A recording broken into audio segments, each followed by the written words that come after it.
Alright guys, so this video is going to be a little bit different. It's not going to be so much gun related. It's going to be a little more like preparedness, kind of skill related. And what we're going to talk about today is kind of like some medical type stuff. And for my background, I am a licensed paramedic. I work in a busy area. I make plenty of runs. I've gone on plenty of medical runs. I've had my fair share of traumas, which include like car wrecks, industrial accidents, gunshots, things like that. So I've seen and done a pretty good bit, and I'm trained on it, and I stay up to date on it. I do it not every day, but you know, that's my job. I get paid to do it, and I know more about it than you probably do. So here we go. Before we get started, I just want to throw this out there. I'm not in any way representing whatever organization I work for or anything like that. I'm not giving you medical advice or anything. I'm just kind of giving you some knowledge about the body and how to fix the body so you can apply that and you can use that the way you best see fit for whatever situation you get placed in. So don't take this as the gospel. These are just some things that you can kind of put in your brain and kind of ponder on and kind of have in your mind. You can use them later. We probably all know how important blood is. It flows through the body. It takes nutrients to the cells. It brings back waste and all that kind of stuff. And we all know if we lose too much of it, we're gonna not be here anymore. So what we're gonna talk about today is kind of like the flow of the blood, where the major vessels are, and like some easy ways that we can stop them. If you've ever watched or listened to James Yeager, you've probably heard his like reverse pyramid, mindset, tactics, skill, and at the very bottom is gear. This would be kind of like in the middle where like tactics and skill go. Even if you don't have like a tourniquet or something like that, you can still find ways to stop bleeding if you know where the vessels are, what they do, and what you need to do to mash them and cut them off, cut the blood flow off, occlude them, if you will. And I know we all like to talk about carry medical gear, carry this, carry that, but let's be honest, there's going to be times where we just don't have access to things like tourniquets and other things. So like I mentioned just a second ago, if you have the knowledge of where those vessels are in the body, you can easily occlude them with your hand, with another object, any sort of simple thing, if you don't have that specific gear that's made to do that. First off, we're going to go over kind of how the blood moves through the body. We all know the heart pumps the blood. And so once it leaves the heart, it pumps out, it goes through vessels that we call arteries. Arteries take blood away from the heart and to the body. They are also high pressure, meaning when the heart pumps like this, it pushes the blood. Each time it pumps, it pushes that blood. That's how you can feel a pulse. Like down here, this doesn't have my watch. Down here you can feel a radial pulse. Every time my heart beats and it pushes pressure through there, you can feel it bump under your finger. If you look right here, this is called a brachial pulse. If you go like under the bicep, in between bicep, tricep, you can put your thumb kind of right up in there and just push it in there and you'll feel a little bump. And the way to close this one off, find that bump, wrap these fingers and squeeze it. And eventually, my hand will start to go kind of tingly and I'll go to sleep because I'm pushing that vessel closed and I'm occluding the blood to the limb right there. So anyway, we're getting ahead of ourselves. Arteries take high pressure, oxygenated blood to the body all throughout the cells, and the vessels get smaller and smaller as they go. It's kind of like a tree trunk. As the branches go out, they get smaller and smaller into little twigs. Out here in the ends, like in the skin and fingers and all that, we have what we call capillaries. They're kind of like where the arteries and the veins meet, and they kind of separate into little fingers, and they kind of touch like that, and they make capillaries. This is where all the blood flow into the cells happens, the exchange of oxygen, carbon dioxide, nutrients, that sort of thing.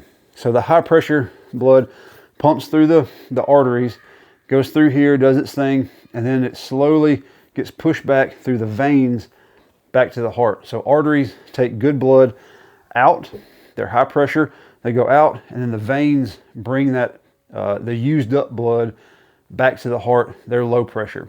If you nick or cut an artery, it's going to squirt or spurt. The reason it does that is because, like I said, it's under pressure. Every time that heart squeezes, it's a direct line from the heart, from the ventricle of the heart. When it squeezes, it shoots that blood, and it's going to be bright and it's going to squirt.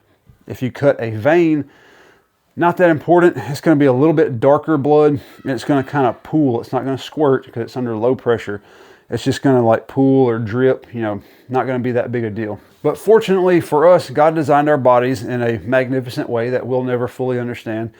But he put the arteries deep down into the body up against the bone. The bones are our support structure. They're also kind of our protection. They protect the organs and important things. So like in my arm right here, that brachial artery runs through here. It's up against this bone, the humerus right here. It's tucked in real close to it. Even down here, all the arteries are close to bones. Down in your femur, all that sort of thing. And even ribs, they're tucked in close. God did that for a reason, to protect them, because they're important. The veins, not as important. That's why you can see them on the surface of your skin. You know, if somebody's like real veiny, you can see them. They're kind of bluish looking, but they're on the surface. They're not as important. If you cut one, you're probably not going to bleed out immediately like an artery would. And the arteries are what we, veins are what we use when we start IVs. You know, we go this way because they take blood straight back to the heart. Because they're on the surface, you can find them, they're low pressure, we can easily get access into them, and like I said, it takes blood straight to the heart to be dispersed. If we caught an artery with an IV, A, it would probably bleed a lot, and B, all that medicine or drug would have to keep going where it was going, through the capillaries, and then finally maybe make its way back through the veins into the heart. Not ideal. So all that being said, we know that the arteries are tucked in real deep by the bones.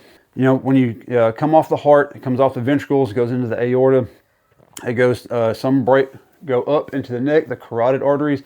It's like a little triangle kind of right here. You push in right there. You can feel a really big bump. The carotid arteries are pretty big. The big artery big aorta curves around, has the descending aorta, which runs right down the middle, like kind of by the spine. It breaks off into at the hips and goes down into the femurs. So, and then the ones that go through the arm are the brachial, radial, and all that kind of stuff. So if we know where they are and how deep they are into the body, and you can easily practice finding them, like I said, with your thumb, just push in there, find that pulse, and there you go. That's where you know the artery is. We already kind of went over the arm.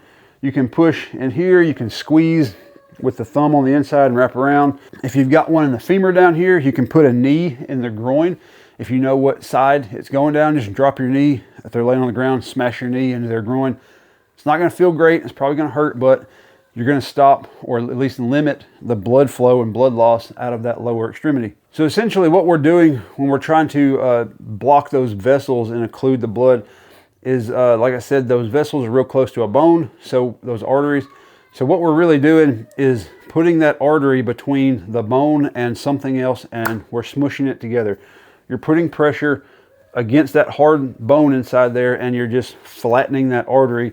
So it will at least limit blood flow, if not completely stop the blood flow. You know, whether you want to stop it all the way is kind of, you know, you can argue either way. But we at least want to limit it to where you're not just pouring blood out of an open hole and, you know, losing all of your important liquid inside your body. So if we hit an artery in the core, the trunk area, which means not an extremity, and those big vessels, like I said, this descending aorta is massive. It's like a garden hose that comes through here. If you hit that, you know, there's not really much you're going to be able to do. Maybe you can kind of like maybe try to pack it or hold some kind of pressure on it, but really like anywhere from the heart, like the aorta, where it comes out of the heart, anywhere to where it like branches off, it's not really, hate to say this, but if you're out in the field and something like that happens, there's this survivability chance is not that great because those vessels are massive. They move a lot of fluid, and if there's a hole in one of them, there's not much chance you're going to be able to stop it before the person loses too much fluid, and you can get IV access and replace some of it. So, you know, do your best. Like I said, you're not really going to be able to like wrap anything around it. You're probably going to like pack something in there or just put some direct pressure on it, and, you know, hope you can do something until somebody else with more definitive type care and more resources can get there. So some of the ways we can stop blood flow and occlude vessels is, you know, direct pressure or with a tourniquet. In my field in EMS, we like to use direct pressure with a gloved hand or gauze or both, because you know, tourniquet's kind of like a last resort. If you can see the wound, definitely you can just put direct pressure and try to stop it that way.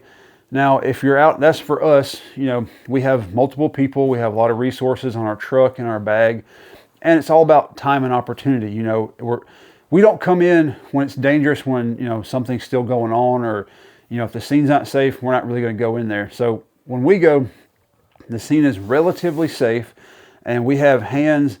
We can, you know, we can devote, hey, you put a hand there, you put a hand there. I can still do stuff. We have a lot of resources, time and opportunity.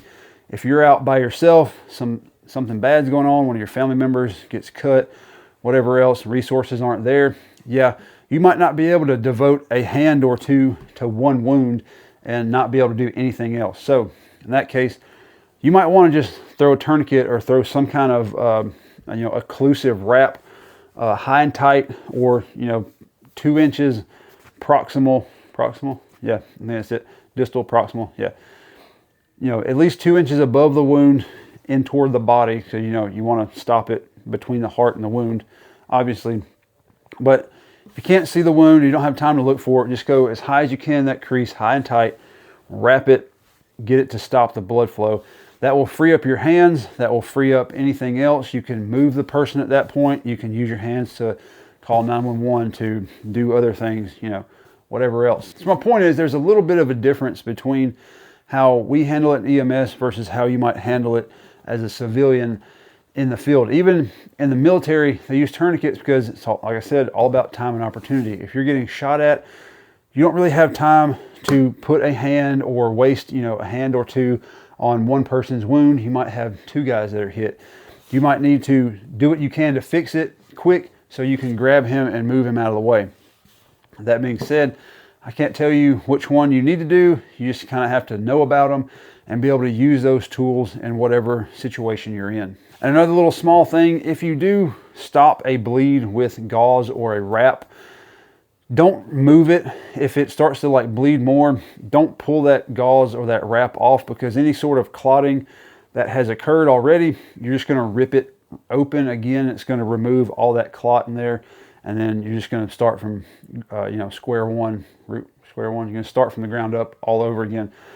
So if you put some kind of gauze or wrap on a wound and you notice it, like if you move them and you notice it starts to bleed more, just pack more on top of it. Put more gauze on it, wrap it again, do something, leave that on there. You know, the hospital is going to open it up because they got to see what they're working with. They can open it up if they want to. They've got tons of hands, they got tons of resources, they've got bags of whole blood they can put back in your body if too much of it comes out. At any rate, when you're in the field, try not to remove wound dressings or bandages, especially if it's for blood. Try not to remove them if you don't absolutely have to. Just put on top of it, keep covering it, keep packing it. Let that blood clot the way it's designed to do. All right, so that's a little bit of a knowledge transfer from me to you. Like I said, I am a licensed paramedic. I do this for a living. I know a pretty good bit about it, and I just figured I could share a little bit of that with you guys, so that way you'd have a little bit of tactics and skill to apply to your gear, or if you don't have any gear, you'd still be able to apply that and find ways to do things. You know, if we know how things work, we can find a lot more ways to fix that problem if we know, how it works and what's going on with it. We don't necessarily have to have that specific piece of equipment. A lot of people will buy that specific piece and be like, I don't need to know how to use it because I've got the best Wizmo gadget and that'll make up for any skill or knowledge I don't have. Well, that's just not the best approach. The best approach is to know how it works, know how to use it the best we can. That way, if you pair that with the good gear, you're top notch, you're jam up. But if you have that and you don't necessarily have that top notch gear, you can still apply that to something of lesser value or lesser capability, and you'll still be able to get the same outcome. All right, so that's kind of maybe not so brief of a topic because I can kind of ramble on, but that's a little quick thing on how, blood flow, vessels, how we stop them, that sort of thing. If you have a specific topic you want me to kind of give you some info on, put it in the comments. I'll see about, the best I can, kind of give you some knowledge and how we can apply that kind of thing to whatever topic you have. So, like I said, leave it in the comments. Appreciate you guys watching. As always, get in the gym, get yourself stronger physically, get in the Word, get yourself stronger spiritually, because we have no idea what tomorrow has. But we do know that God's in charge and His will be done. We just have to make sure we align with it and we're ready for it. So God bless y'all. We'll see y'all next time.